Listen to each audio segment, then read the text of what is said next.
পক্ষ তারা চায় চুপ্পু হচ্ছে এই জুলাই সনদের সিগনেচার করবেন, আদেশ দিবেন। মানে চুপ্পুর কাছ থেকে যদি আপনার জুলাই সনদের সার্টিফিকেট নিতে হয়, আমাদের সবার ভালো না যে নদীতে ডুবে যাওয়া। আপনার ঢাকার পরে সবচেয়ে বেশি শহীদ হয়েছে ভোলাতে, এই দ্বীপ জেলা ভোলাতে সবচেয়ে বেশি শহীদ হয়েছে আমাদের 56 জন, টোটাল 56 জন শহীদ হয়েছে। তারা যদি জানে চুপ্পু সার্টিফিকেট দিচ্ছে এই জুলাইয়ের, তারা সবাই একসাথে আত্মহত্যা করবে।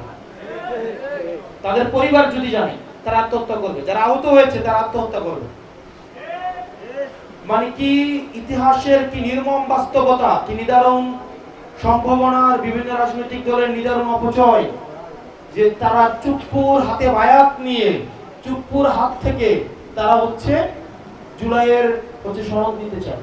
এর থেকে দুঃখজনক পরিতাপের বিষয় আর পৃথিবীতে কিছুই হতে পারে না। যারা চুপ্পুর হাত থেকে আজকে বায়াত নিতে চায়, ফেসিবাদের যিনি হচ্ছেন সুপ্রিম লিডার, উনার কাছ থেকে বায়াত নিয়ে যারা গণতন্ত্র প্রতিষ্ঠা করতে চায়, তাদের এই উদ্দেশ্যকে আমরা সন্দেহ করি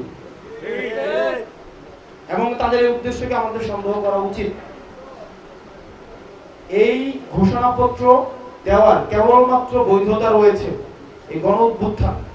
এই গণ অভ্যুত্থানের মধ্য দিয়ে যেহেতু ডক্টর মোহাম্মদ ইউনূস এসেছেন, উনি এটার আদেশ দিবেন এবং আদেশ দ্রুততম হতে হবে, কোনো অধ্যাদেশ নয়, কোনো প্রজ্ঞাপন নয়।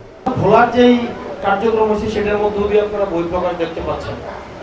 আমরা অত্যন্ত দুঃখ প্রকাশ করি, ফেসিবাদের বিরুদ্ধে দীর্ঘদিন লড়াই করেছেন আন্দালিব রহমান পার্থ, ওনার দলের উপর, ওনার নেতা কর্মীদের উপরে যেভাবে নারকীয় বা আপনার যেভাবে নৃশংসতা এবং হামলা চালানো হয়েছে, আমরা অত্যন্ত দুঃখ প্রকাশ করি।